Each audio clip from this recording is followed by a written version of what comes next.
Welcome to The Diplomats, a podcast on diplomacy. I'm Go Horns Go, and I'm with Umble the Heap. We are active on the Nexus Discord server, and we are talking today about the Season 4 online Nexus finals, which have now completed 9 of their 10 scheduled years. Our podcast is brought to you by diplomacybriefing.com. Umble, hello, and tell us about diplomacybriefing.com. So Diplomacy Briefing is a weekly email. It keeps everyone updated on what's going on in the diplomacy hobby. You have strategy articles every single week from either guest authors or new things that come out. There is also updates on all the tournaments that are going on any new updates or new information. This coming issue, we're looking at doing I've got a video that has been made where someone goes through and pronounces every single one of the diplomacy provinces, territories in the accent of that territory. So we'll be linking into that. Someone produced something like that from the Nexus. So we'll be revealing that. I think that will be a particular help to you. Oh yeah, well it'll help people realize that I'm more right than they think when it comes to pronunciations. But they're going to see that we're also really off on a lot of them too. So it's so anyway, it'll be fun. It'll be a fun thing to listen to. But we started a new series too on the use of the double stab. It started this last Friday.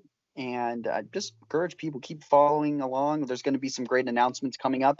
The Nexus will be doing a Cold War tournament starting in not too long, so keep your eyes peeled for that. I'm looking forward to that. It's a variant. It's really the only variant that I play and that I enjoy. So What is that variant? So the Cold War variant is a 2-player variant. It's pretty well balanced, I would say. And the thing that makes the variant so fun is because you're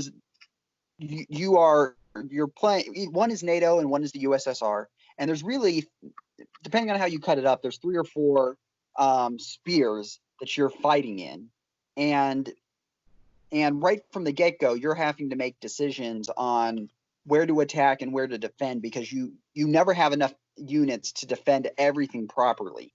So there's always a ton of tension within the variant, and I really, really enjoy it. I'm playing in a tournament right now on VDIP, and so we're going to be going into the final round of that. We're going out of round play and into the actual, what's the word? Sudden death round of it now. So there was, I think, 16 players started, and so now the final 8 are going to go in, and if I can win 3 games, I'll get that crown. We'll see.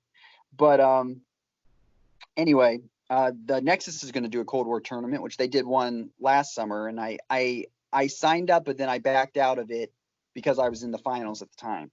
So pay attention for that. That's going to be coming out, and it's just a really fun variant. It's there's lots of interesting things to do, and you can play them right now. Cold War can be played on VDIP, it can be played on Conspiracy, and it can also be played on Duplicity. So all 3 of those sites have the Cold War variant, and it's just a ton of fun. I like it. All right. And how much does it cost for this diplomacybriefing.com for all of this knowledge? Well, it's free, but every time you look at an issue and you realize you're getting all this great content for free, something within you says, I should probably support this publication for the good of the hobby. And that just continues to grow and grow with every issue that you consume. And it's just such a good deal that sometimes people just say, hey, I'm going to support this. But it is free. If you have no heart, you don't have to support it. It's free for the hobby. I have a mortgage, I have a wife, I have children, and for all the copy I read for diplomacybriefing.com, it's critical that my salary, which is officially 0, be increased.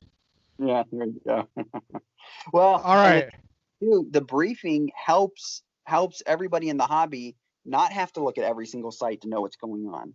So in reality, you're getting saved hours and hours of time for having to go and look at every single thing that's going on in diplomacy. Everything that you need to know, you'll find in the briefing on a weekly basis. All right. let's turn our attention to the year 1909. I'll call this the Mad Scramble or Mad Dash, as everyone is trying to maximize their center count before the tournament ends in the fall 1910. First of all, do you like that it ends in fall 10 or not? I know that not every site runs their tournaments this way. Say that one more time.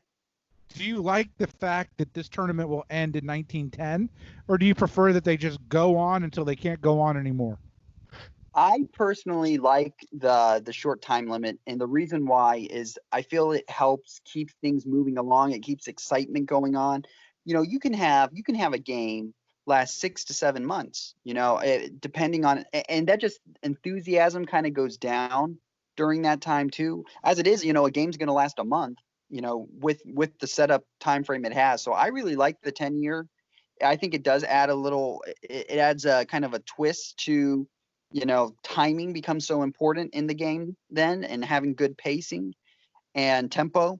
So I think it highlights that. I personally like it. Plus, you're able to have, 2 seasons where, some of these tournaments that play on the classic map, I mean, one tournament will last a year to 2 years. So I personally think the 1910 cutoff is a good way to keep the Nexus community invested in what's going on. Plus, I don't want to do this podcast to 1920. That's for sure. So having All right. Well, having a time off is good. I like it also because I believe it promotes stabs, which are fun to observe. All right. So as we look at 1909, where do you want to go to first, the West or the East? Well, I think the first thing that's good to say is, you can tell you have some good players here on the board with how they're approaching 1909. Now, the big question to me right now is Russia and Turkey, because generally, I don't see. I guess I will be very interested in hearing why Turkey and Russia help each other so much this year. Last year we looked. Turkey had a moment to make a really good stab and like just propel himself up some, and he didn't. And it's in some way, I mean, he still got better position, but because he didn't stab Russia, I felt like he was starting to limit his opportunities to be able to win, because the bigger Russia gets, the harder it's going to be for Turkey to do anything, unless, Russia decides to throw some stuff at him. And with this particular setup, that they're doing, and what we're going to see going into the fall too, I'm just not sure that Turkey didn't do the best idea here to make all this work. I think Turkey. But I think Russia did. They did, Yeah. as you suggested. They cut off all the avenues of retreat for Sevastopol, or it could have been Romania if it was still Right. there. They're well Right. set for Vienna now. They've got an army out of Bulgaria into Rum. They freed themselves. So I like what Russia's done. Turkey, it's hard to, they went +1, but they could have gone 2. But that was the thing with last year that I looked at and I said, helping Russia last year was really going to limit Turkey going forward. And I don't think if they were going to win, I think they kind of made it very difficult for themselves to do it in fall of 1908 with how they helped kind of propel Russia into an even stronger position. Well, with this set of moves, correct me if I'm wrong here, but Turkey could have supported Romania, kept it, could have taken Bulgaria, and could have walked into Serbia. Yeah. I don't think they could take Serbia and Bulgaria. They could take one of them. Well, yeah, but I think it was going to be hard with the German kind of ceasefire against Russia and now focusing on France. Russia was going to have the opportunity to kick Turkey back no matter what. So the only way that anything good was going to happen for Turkey was if he worked with Austria, which didn't happen. And I'm not sure. I'm not sure the whole reasoning, especially fall 1908. I think you had to make that stab there if you were going to have a chance. Okay. What do you think about Turkey vacating the Ionian? Well,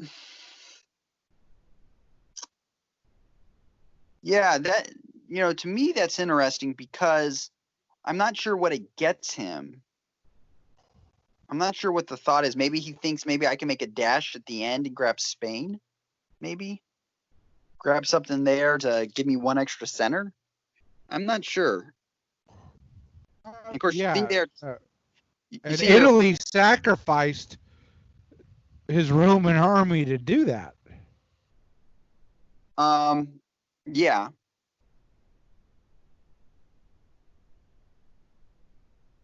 What do you think Yeah. about Austria helping France into Rome?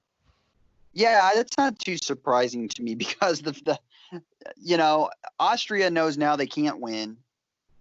They are in a position to decide. In some ways, maybe they can make France, help a little bit. Help France maybe so that Russia doesn't win. So that's not too surprising. Austria and Italy have not worked together at all this entire game very much. And at this point, with Austria losing, Austria's thought process may be one of two things. Either I want to stop France from winning or I want to punish Italy for all the problems he's caused me this game. Because I was looking back, 1902, Italy takes Turkish support into Serbia and just implodes Austria. So Italy, last game, Austria destroyed Italy's chances of playing. This game, Italy destroyed Austria's chances of being able to play. And the end result for both of them were that they both got consumed. None of them had a good game. It's always a very precarious decision to attack Austria right away as Italy. It can be done, but it's very precarious because the only way it works out for Italy long term, really, is if Russia decides to go with him. And if that doesn't happen, then Italy's not going to be able to win the game. And I think the generally better approach, if you're trying to win like a 19-10 game like this, you got to grow more than anybody else. That's true. But if your best bet, in my opinion, is to stab Austria after Turkey dies or is severely limited. It's just the chances of you doing well if you stab Austria soon are just so slim because you're going to get stonewalled from both Russia and Turkey, and then you're just waiting for France to come in from behind, and we've saw that happen. Really, Whoa. You talked many times about how your move is Vienna to Trieste, and then Rome to Vienna in spring 01, and then you try and grab another Austrian center at the fall of 01. True. What I said though was that's a speciality that I have. I mean I would not do that in a finals game. I would that's something I pull out in for a particular reason, but in a finals game you get 3, everybody's going to drop on you right away, and this game is all about pacing. So no, I would never do that in a finals game unless it's just not, to me it's not the safest thing to do unless you were like rock solid that Russia was going to work with you, because if Russia will not work with you long term, stabbing Austria is a terrible, terrible decision if you're not sure about it. So I've done that in several of my Italian games.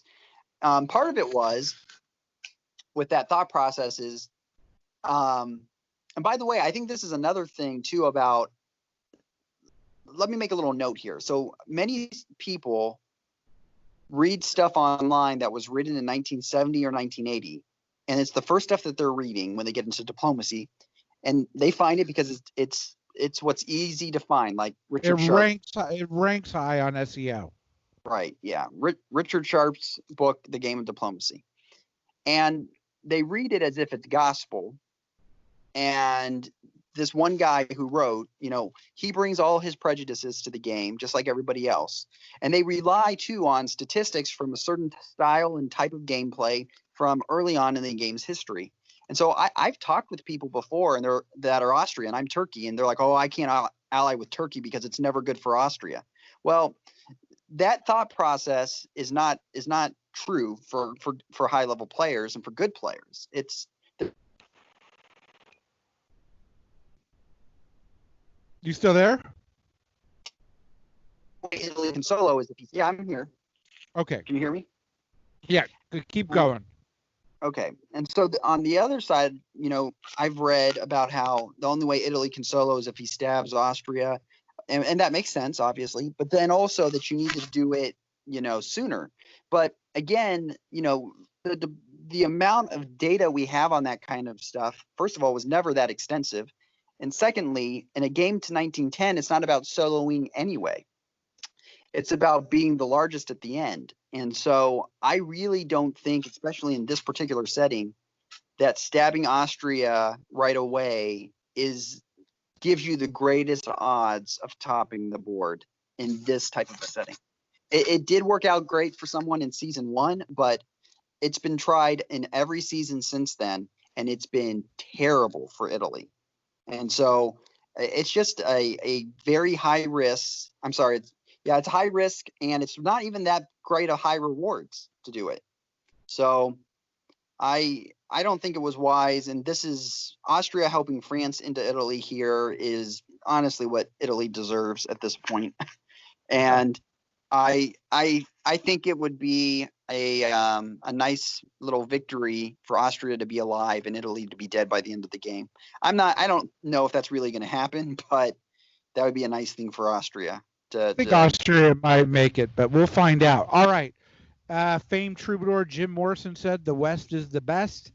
I don't know if the West is the best in this game, but let's go to the West and let's talk about Germany. First, what do you think about the hold in Burgundy?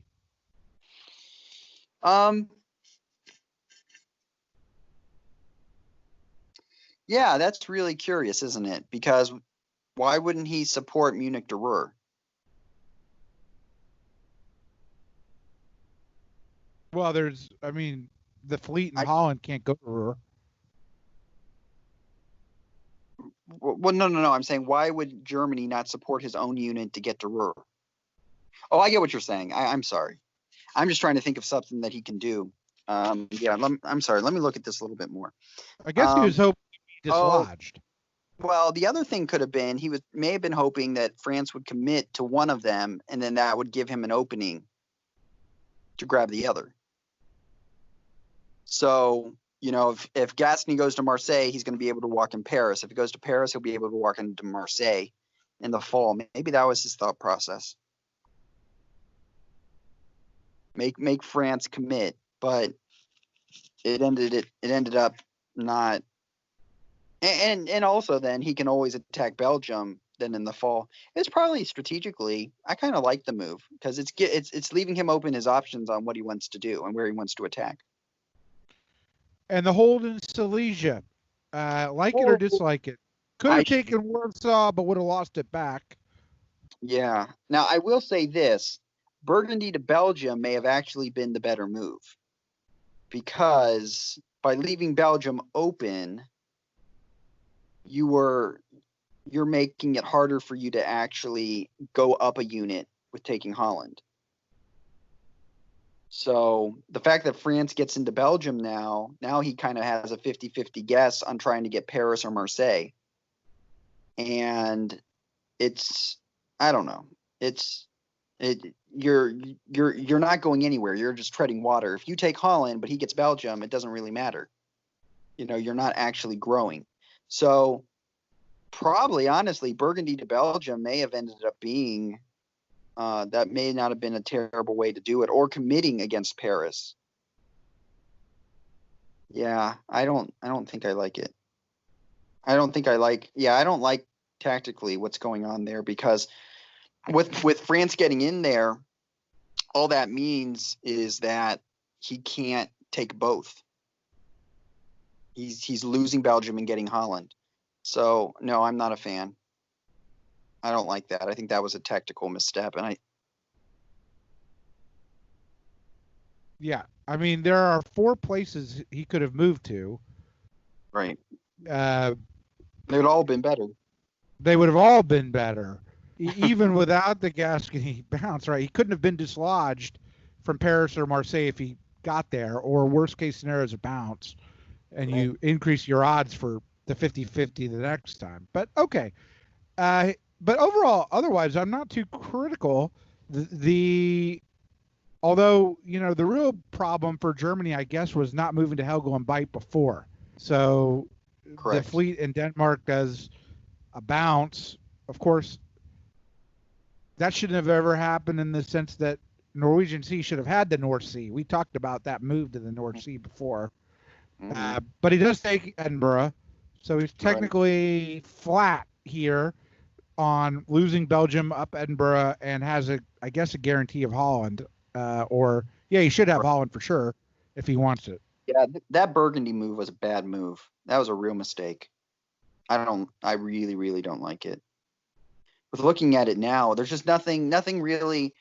The only way it was just never going to be a good move by letting him into Belgium. Now, his thought may have been, hey, Holland's probably going to support it there anyway. And that's another thing. I don't know why. Why is Holland holding? Why isn't it supporting it to Belgium? Because that's really the move you want. He may have thought support would be cut with Kiel, but I don't understand why Holland doesn't bounce in North Sea and Norwegian can bounce Edinburgh. Or support, right? Why doesn't Holland support? Why isn't it doing something? That's the big question. Why is it just holding there and it's not actually trying to do something? That I don't get that. That's disappointing. I don't know why a unit would hold and not. You want him into the North Sea. Oh well. I mean, it wouldn't have worked, we know, but you should be doing something. Also, do you notice that France disbands Tyrrhenian Sea? I do see that. What does that signal in your mind? Well, I mean, first of all, it's a spring disband, which is unusual. right. Yeah, I've gotten word it was apparently a mistake. They didn't get their moves in on time or something, so it became an automatic disband. Well, that's a critical mistake because it leaves Spain potentially open in 2010. I mean, sorry, in 1910, and it gives takes. I mean, damn, he spent 9 years getting two fleets where he wanted it, and then all of a sudden he loses it. But on the other, you've said that fleet should have been in Western Med anyways the whole time. That is interesting. Actually, I didn't see that till you just pointed that out. All right. Shall we go to fall 1909 or anything else you want to say? Well, I mean, just looking at this, you can see Russia is on top of things. France, who even in his position wasn't great, I mean, still has opportunity and made a lot of unforced errors. So his eye is not on the ball, and it does not feel like he's fighting to win. And Russia looks in a really, really good position. And Germany has made some mistake. I feel like there were some better moves they could have made tactically that they missed out on. I don't like Silesia holding. Like, this is not the moment, Germany, to be playing cautious. Okay. Right. This is not the time to be playing cautious. This is, you need to probably get 3 centers to win this, and you got to go all in. And so sitting around trying to guard your home centers is not going to win you this game. You need to do your diplomacy, make your guess, and go for it. Okay, let's go to the fall. By the way, before we do that, on the Nexus channel, did Superstition out himself as England eliminated, do you think? Yes, he did. Okay. So I read that correctly. Superstition, I thought you were France. You're not. I did. All right. I did too. That was very shocking to me, especially with all. We'll talk about it, about why people lost in an episode, in just a few episodes, but that was very, very surprising to me. All right, we've got the fall 1909. Mm-hmm. It's a good one for Russia, it looks like. Mm-hmm. Takes Sevastopol, loses Romania, takes Trieste, takes Vienna.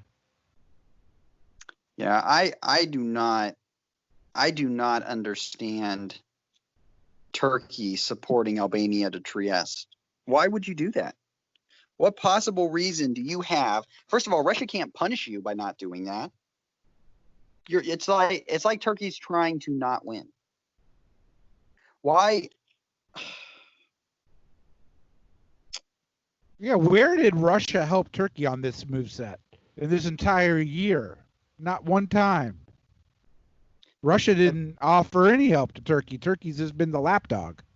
That's incredibly disappointing. Why would you do that? What reason would you have?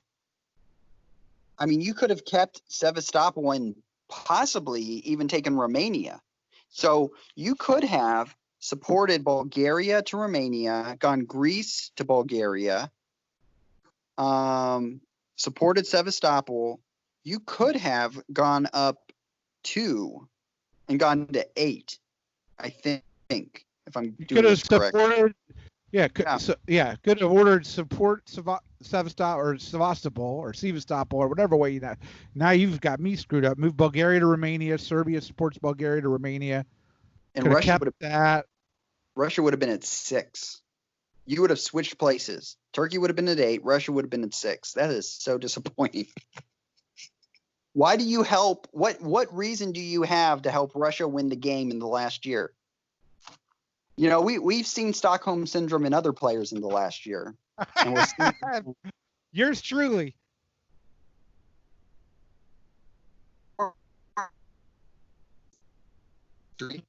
When they had victory within their grasp. So I guess it's not uncommon, but why would you not, what do you have to lose?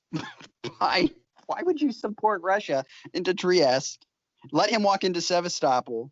It's mind-boggling. And not only that, by supporting that fleet back down into Romania, you have you can't do anything. You can't attack Budapest. You have locked yourself in. Oh man, that's just terrible. Has to get an army in Romania. So all he did this turn, let me see if I get this right. So I guess no, he goes up. He was at, what was he at? He was at 6. He gets 1. He gets 1. Russia gets 1. He gets 1. Italy goes down 1. Germany gets 1. France is flat. Austria loses 2. They both take 1 off of Austria. Okay. But Russia would have been at 6 and Turkey would have been at 8 if he would have gone that other direction. That's just terrible moves of Turkey. That's the kind of thing like for me, I sit here and I'm thinking, how can you play a game for how can you play a tournament for 3 months and you get down and you're literally within 3 or 4 days before the entire tournament's coming to a close and you say, you know what, I have said this before. If you are helping somebody get centers in fall 1909, you deserve to lose. Okay? You deserve to lose the game. There is no reason for you to help someone if you were trying to win in fall 1909. I suppose there's a few possibilities that maybe you're hurting someone else more by doing it, but in this particular case, there's no reason for you to help Russia against Austria. Russia's your competitor. He's your competition. Oh, well. It's the only place you can grow.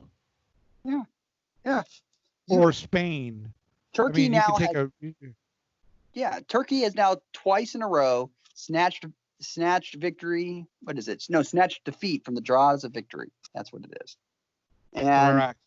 He's had the chance to do it twice, and he's just not had the guts, I guess, to make the call. Or he can't see his path to winning, which is mind-boggling to me. When you have a day to think over your moves and you can't pull the trigger, that's surprising. But you have to give credit to Russia.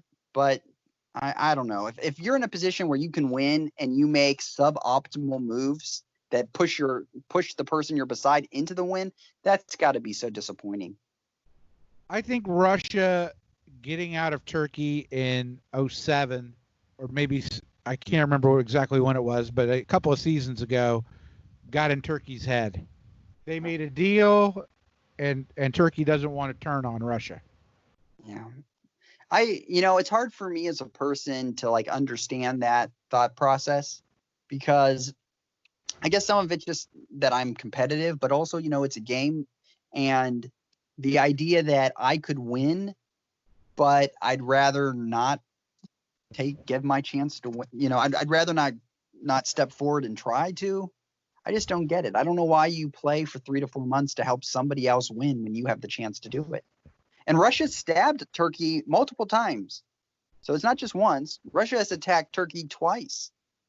And the fact that not everyone has your psychological fortitude. I mean, if you're a slightly less confident player like me, you saw how season 2 finals messed with me on multiple occasions. And in my professional life, I'm fairly unflappable. But in a game with which I don't have that much experience, I've just got sort of good BS, and it wasn't even that good in the finals. It can, I mean, you're an elite player. I'm saying obviously Turkey, I don't think is, but that could be going on. Yeah, there's something there. It'll be interesting to find out why Turkey was not willing to stab Russia in the end game. Like, why was he not willing to go for it? I don't think Russia's done anything to buy Turkey that kind of loyalty. It's one thing, like I said, if you cannot win the game, you're at the very end. You have no shot at a win, and you say, you know what? I kind of have a choice to help the guy I've worked with the whole game over the line. I understand that thought process. I can't win, but this guy, me and him have worked well. Let me help him a little bit and push him into the win. I get that. What I don't understand is someone who stabbed you multiple times or someone who's not helped you at all, and you say, I'll help them win, even though I have the chance to win. So, oh well, it is what it is. Okay. Austria's got problems. Italy's down to 1. Austria and Italy down to 1, where they deserve each other. Right. I wish France had not disbanded that fleet. I'm sure France thinks the same. But curiously, I don't know why the map isn't up for me. Okay, here it is. Well, now Germany moves Helgo and Bite in Denmark. Right. About you're behind, but it's okay. Loses North Sea. Takes Holland, but I guess that's to trade off Belgium. So, right. Germany goes up 1. Mm-hmm. Yep. Can't really blame Germany for any of that. There's no move he can make on Russia up north. Russia's got to be happy with that result, though. Yeah. France is also, because France made that trade and because he gained Rome, France isn't having to pull anything off. In fact, France is going to get to build 2.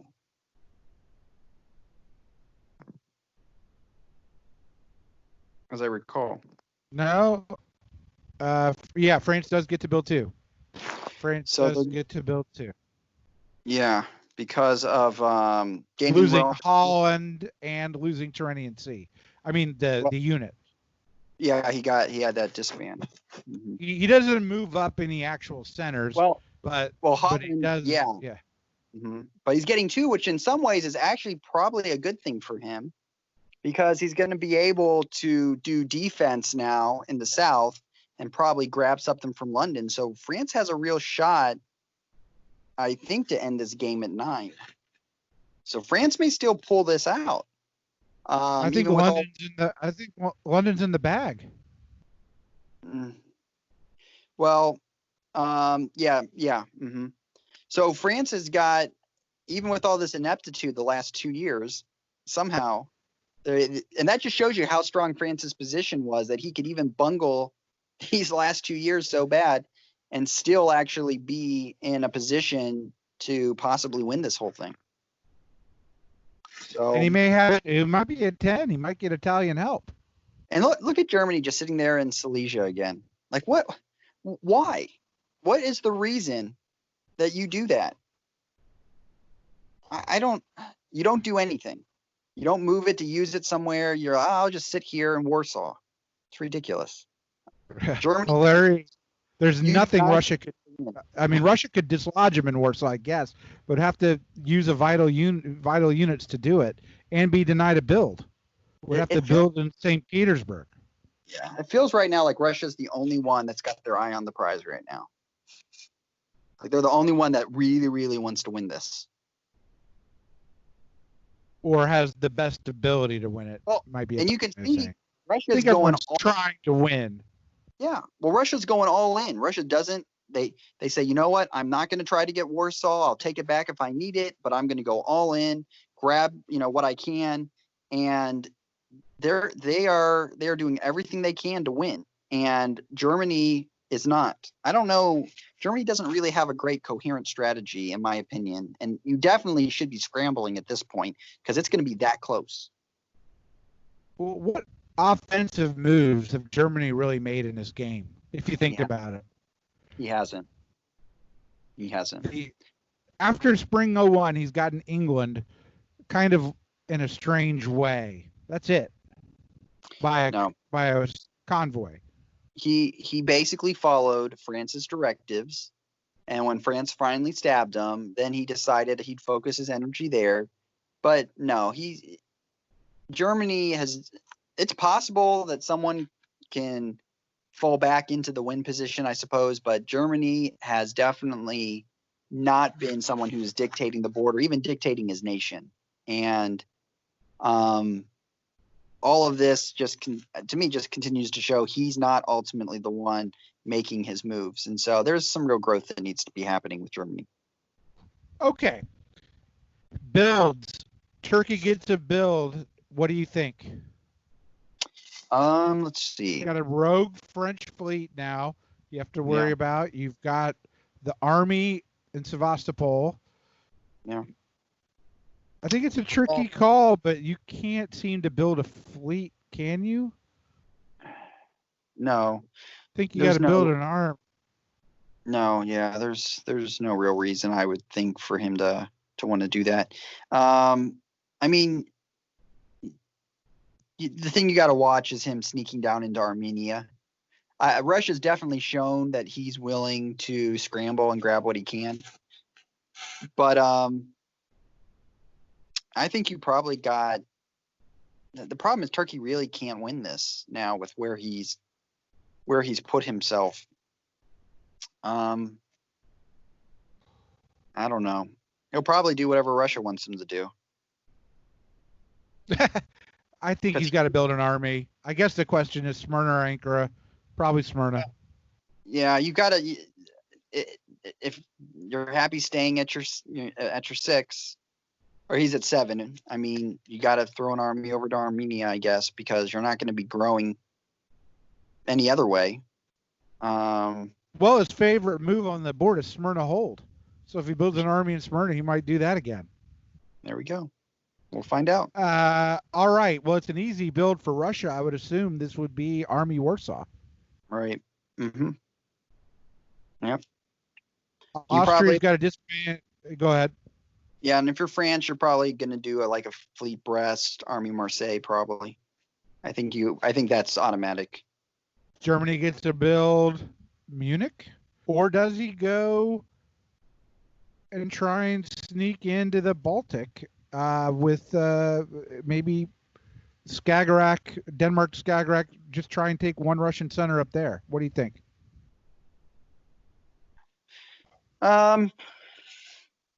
That wouldn't be a bad. Actually, probably that actually would be a great thing to do in the spring. Do fleet Denmark to Skagerrak. Oh, yeah. You know what? Probably last year doing Denmark to Skagerrak would have been the best thing, and moving an army up to take something from Russia. That actually would probably have been a great way to diversify your attack points. Yeah. So moving to Hegland is too late now. It's just not going to help him. He's not going to go anywhere with that fleet. That fleet can't get anywhere except North Sea. That's it. Yeah, that's terrible. And not even that if Sweden cuts it. Right.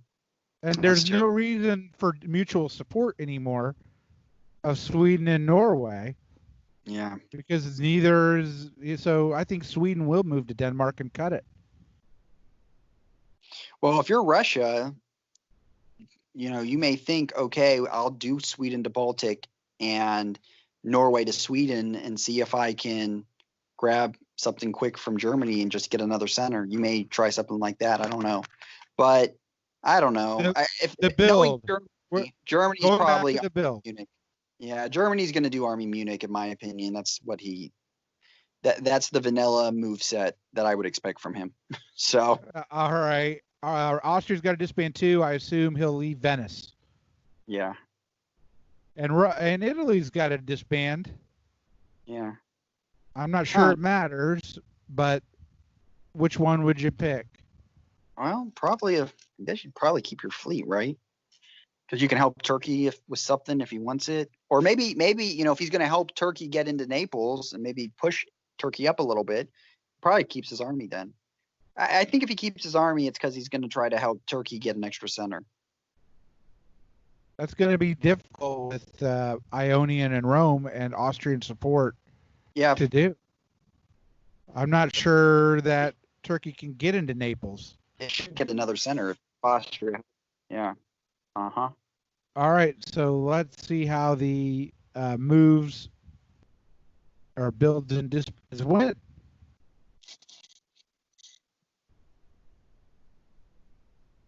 I'm going to say we predicted it 100%. Mm-hmm. Yeah. Italy did disband the fleet. Mm-hmm. Although I think that might be ultimately futile. Yeah. I'll be very pleased if both Austria and Italy go out this turn. So I can't really blame Austria for really anything because, the only thing you can blame Austria is the inability to get an ally. So in that sense, yes, that's his failure. Italy, though, taking Turkish support against Austria is still mind-boggling to me, like what your long-term plan is. France has already moved against you. It's like France had already moved into the Western Mediterranean against him. And he thinks, you know what? I think I'll take out Austria. I'll let Turkey help me take out Austria because this is going to be a great long-term solution. And it was ridiculous. That's one of the worst Italian plays, I think.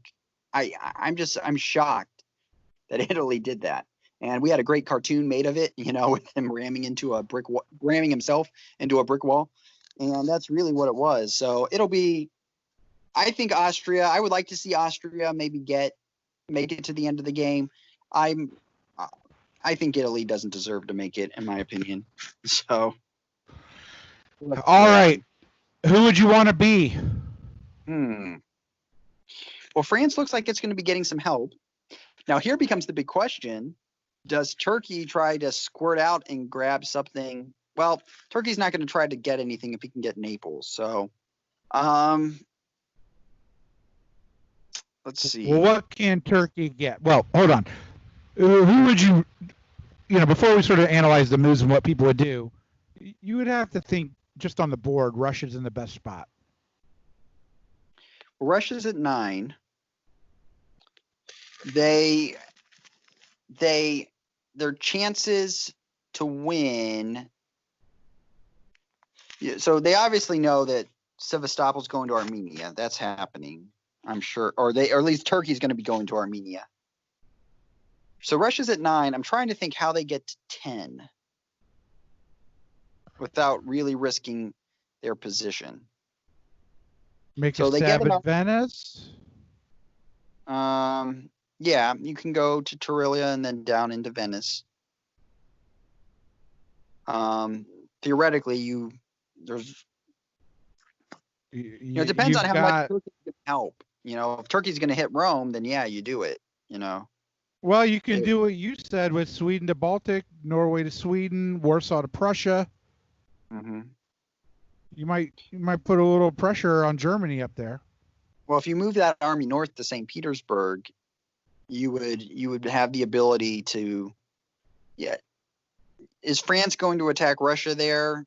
Probably not. The thing you'd have to watch out for, though, I think if you move that army north, you're going to definitely have opportunities, but it's probably too late. You can definitely do a Warsaw to Prussia move and maybe get something out of it. And maybe that's the way you go about it. Maybe you want to get to 10. I think if Russia can get to 10, he can probably win this. All right. Who had the best season? Well, Russia. definitely. Harder question. Who had the worst season, Austria or Turkey? Austria had the worst season, that's for sure. They're down to 1. But as far as chances to win, Turkey had the worst season because they locked themselves into where they're not going to outgrow. They're not going to be able to outgrow both Russia and France. France is going to get London this turn.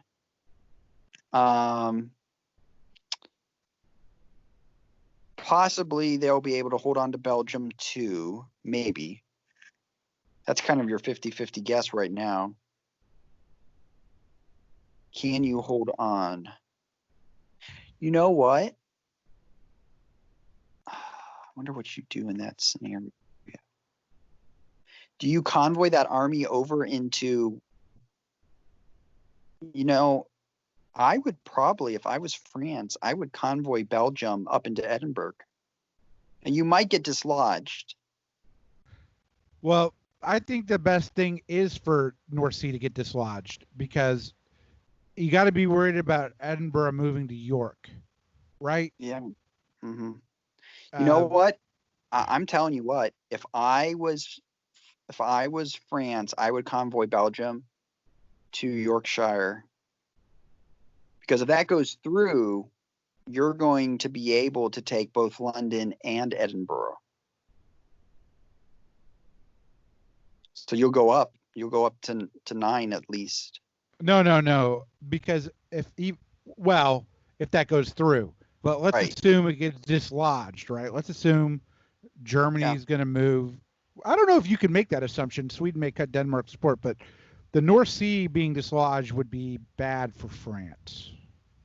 Maybe. Well, I don't know, because you've got some options with Brest going to English Channel, because then North Sea can retreat to London, which is probably where he would go. And then the English Channel's got options with how he wants to. Does he want to go and try to attack Belgium again? Yeah, I think because here's the thing: Holland can't really move. It's a little bit of a guessing game for France, but I think convoying Belgium out is probably the best. Trying to convoy that to Yorkshire is the best move. Germany, I suppose, will go ahead and disband it. I mean, I'm sorry, dislodge North Sea, but it's possible he doesn't. He could convoy it to London, and then the next time use it to get Belgium back, or Belgium get Belgium back next time with Holland. Well, but if it gets into, but I think you'd still be able to do that if it got into Yorkshire. You're right. Yeah, and if it bounces, and that's the other thing, if he bounces them in Yorkshire, North Sea can go to London, and then they should be able to attack at least Belgium with a force of 2 if Belgium got disbanded. So I think going for that convoy is, I think tactically that's probably what I would do. I think that's what I would do, and I'd probably do Paris and Marseille to Gascony and just bounce that, so that you don't have to. You cannot give up Gascony. Well, no, well, he could. What if Burgundy supported Paris to? Yeah, okay. I'm trying to look at the board. Yeah, I'm trying to figure that part out too. Like, how do you? I don't think that would work too well. You could just bounce in Paris the next time, or Marseille. Yeah, you probably got to bounce in Gascony, and it kind of stinks that you have to do it that way, but that's what you got to do. Probably. If that's the case, then Burgundy should probably move to Picardy, huh?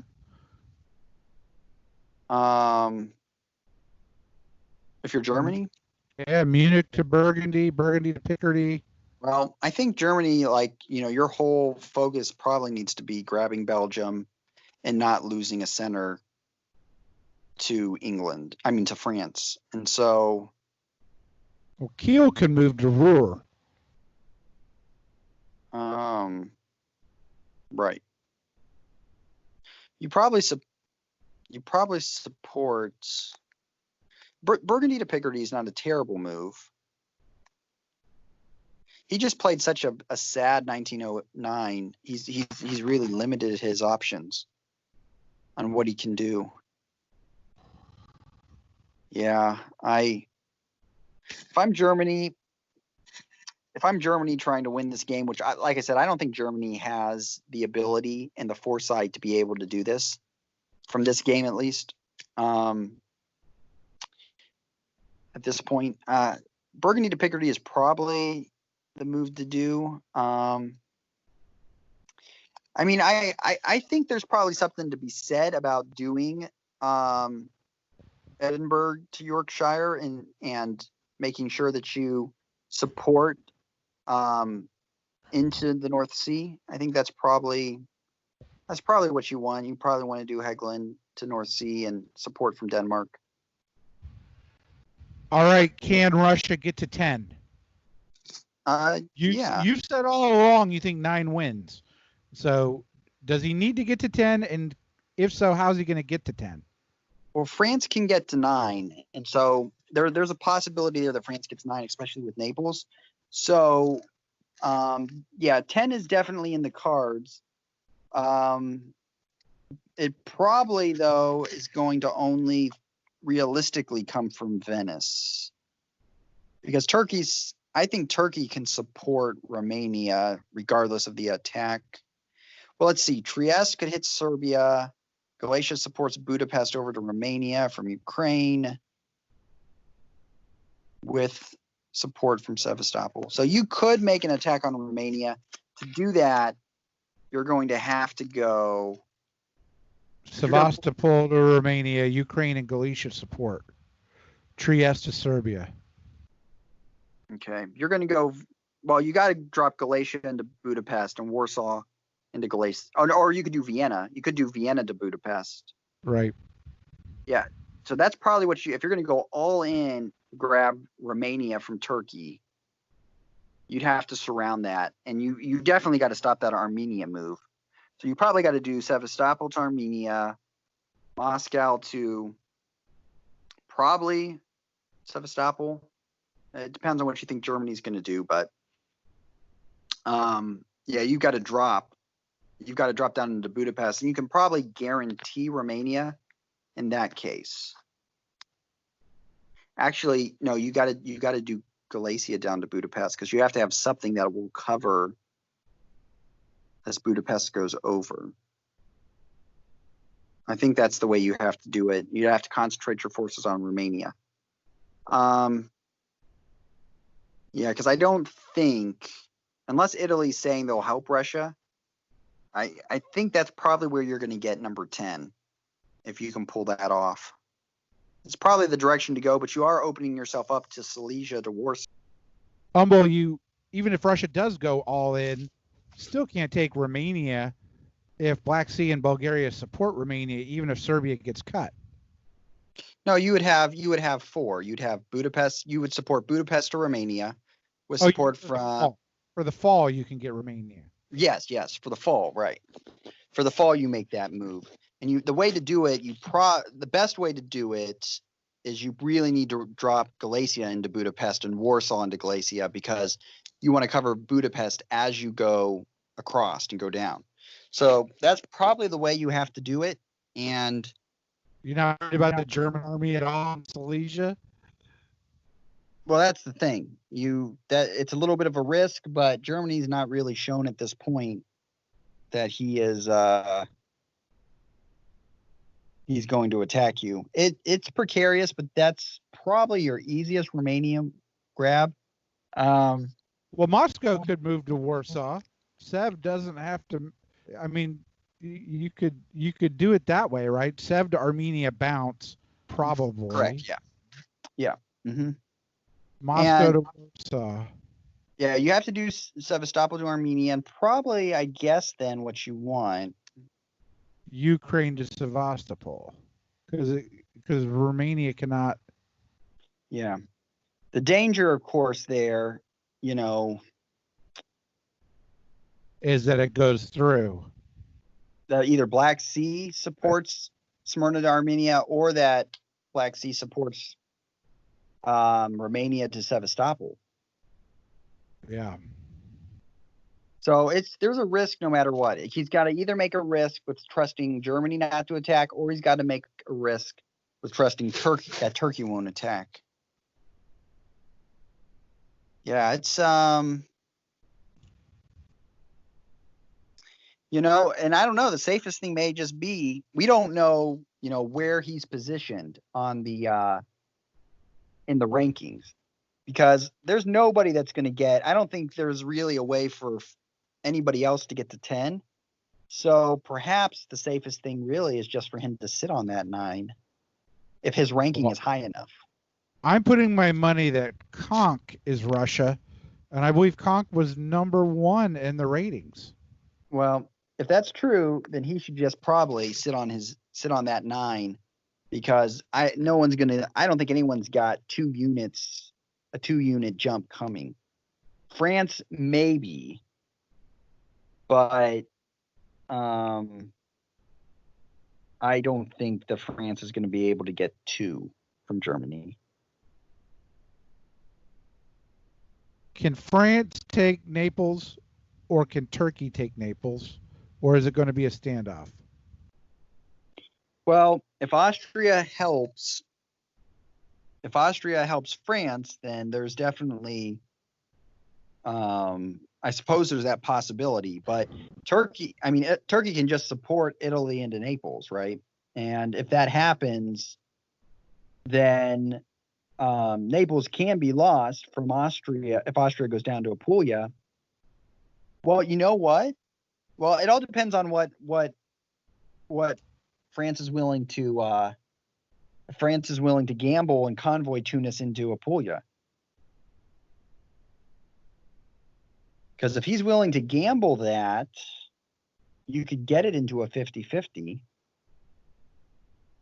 Wonder if there's something better you can do. Let me ask it this way on the puzzle. Can Turkey get 8? There's definitely a way for Turkey to get 8, but Turkey's not going to be getting 9. Turkey is not getting 9. Turkey is not going to help Italy get into Naples, right? He doesn't care about Italy having Naples. Well, he does have an interest in up on his chance of winning. He might.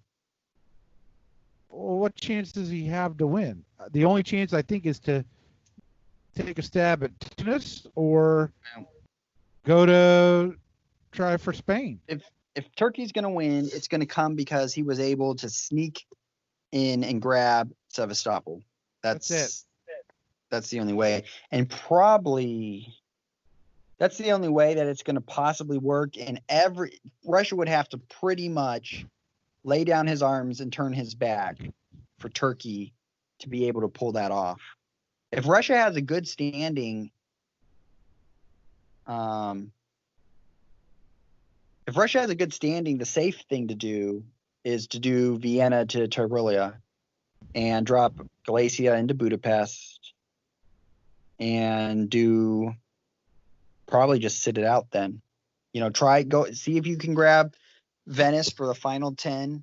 But if he's in a really good position, he's confident that he can win the tiebreak, you probably just go to Venice and you don't risk Sevastopol or Warsaw. And that might be Germany. How does Germany get to 9 on this board? Yeah, it's tough. Well, he could move Denmark, Skagerrak. I'm trying to figure out can he take anything up there? His last year was so passive. He made it. His last year was so passive that he made it next to impossible for him to be able to do anything. Your best bet is, well, you can get Belgium. Yeah, I mean, you can get Belgium. The chances of you getting anything from France besides Belgium are small. Though the whole goal should be to grab Belgium and not lose something in England, but that's not going to be easy. You really have no way to dictate that, because you've got to take the North Sea. Yeah, I don't see how Germany grows past 8. I think he's stuck there. You think even if he takes Belgium, he's definitely going to lose something on the English island? Yeah. It's disappointing. I told one guy a few times. I said, even at times when Germany was in a worse position, I'd say I feel like if I was playing him, I could win this. Because Germany had such a great central position at this point, and he really didn't have the enemies, and he could have made his move set, but instead he played passive. He was always reacting to what was happening, and now in 1910, because he's always been reacting, he has nowhere to grow. So it really looks to me like it's going to be between Russia and France. I think Russia's got to get the it all now the tiebreak. France can definitely tiebreak Russia, but France can get to 9. Come down to if Russia tough gets 10, to get to 10. What'd you say? I don't see how France can get to 10. No, I don't think so. You'd have to pick I up. think he'll lose Belgium and get London. But if that convoy worked out and he was able to get London and Edinburgh, because that convoy went through and Germany, for whatever reason, decided not to attack the North Sea. If that convoy went through and then he grabbed Naples, he could get 10. But percentage-wise, Russia seems to have this. So there can be there. And who knows? Maybe somebody decides to throw some centers. There's always that possibility. There is, yeah. I guess we'll see. All right. Anything else you want to say before we wrap it up for today? I just repeat again. I've really enjoyed this finals. I've really, even though there's been some criticisms of at different times of some of the players, it has been a really well played game, and you could see a lot of there's been interesting ways that alliances have changed, and this has been, in my opinion, one of the best finals that we've seen on the Nexus. Okay, well, Superstition, you're going to be our first guest. You're going to have to defend England for us. DiplomacyBriefing.com. Thank you for sponsoring our podcast. We will let our listeners go. This has been enough for the year 1909. I don't know if we'll do this at the end of 1910 or do spring and then fall, but we will be back with another episode of The Diplomats. Thank you and good night, Humble. Good night.